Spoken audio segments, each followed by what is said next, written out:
There are terrorists that wear terrorist gear, and then there are terrorists dressed in a suit. Tragically, there are many of them, not only in the halls of the United Nations, but primarily in the leadership of the world's media. This is almost hard to believe, as the chairman of the BBC is asked a very direct question about how he feels about Hamas. Shocking stuff. You can't make this stuff up. Now, Douglas, I can't wait to get your take on this bizarre interaction involving the BBC chairman, Samir Shah, who is asked whether Hamas are terrorists. Now, much frivolity and squirming and giggling follows. One last question. Just for you as an individual, Samir, do you consider Hamas to be a terrorist group?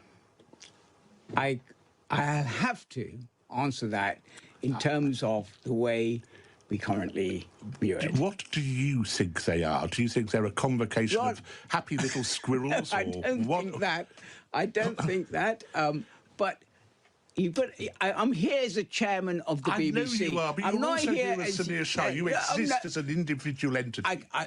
I can tell you what I think when I'm Samir Shah. Right now, talking to the world, I am the chairman of the BBC, and we have taken the view as a board that we continue to use the word terrorist only with attribution. That's the position we take. I think Although... I think you think they're terrorists, Samir. Douglas, if he thinks they're terrorists, then why doesn't he say so? I would hardly think it's a controversial opinion.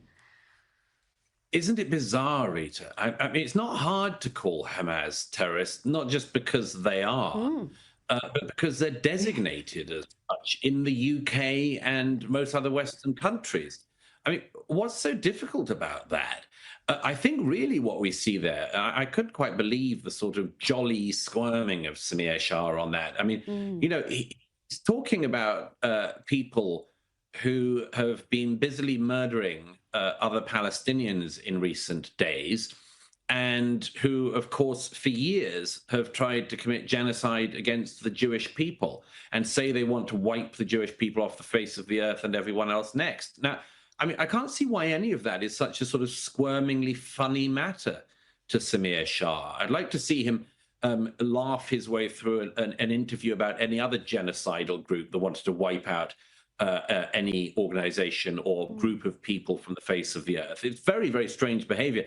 All I can think of is that Samir Shah, the chairman of the BBC, is trying to squirm out of that because he's aware of the number of his colleagues or employees underneath him at the BBC who think that Hamas is some kind of liberationist movement who shouldn't be smeared with the terrorist label. And that if Samir Shah, is too strict about saying that Hamas are terrorists, then he'll have hell to pay from the newsroom floor and from junior reporters and junior editors and so on. It's really quite despicable. It's not a difficult one, that, at all. But yes, I mean, it tells us about what he's swimming in at the BBC, that is a difficult question to answer.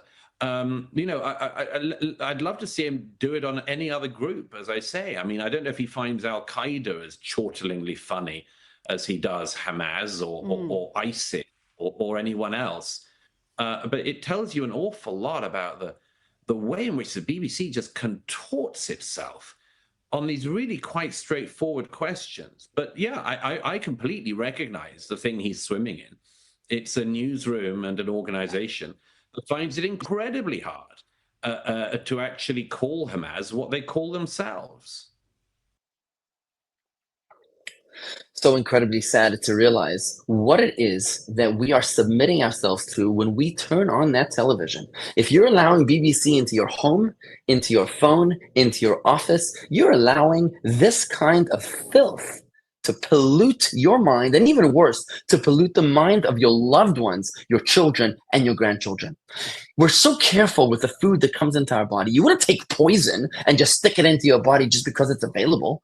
Why are we so lax when it comes to the toxic influences into our minds and hearts? We should be just as careful, in fact, more careful, with the toxicity that enters our minds and hearts than that toxicity that enters into our bodies. This is enough is enough. We cannot subscribe to this kind of toxicity, to this kind of evil, to this kind of terrorism. This has got to go, and it starts in our own homes.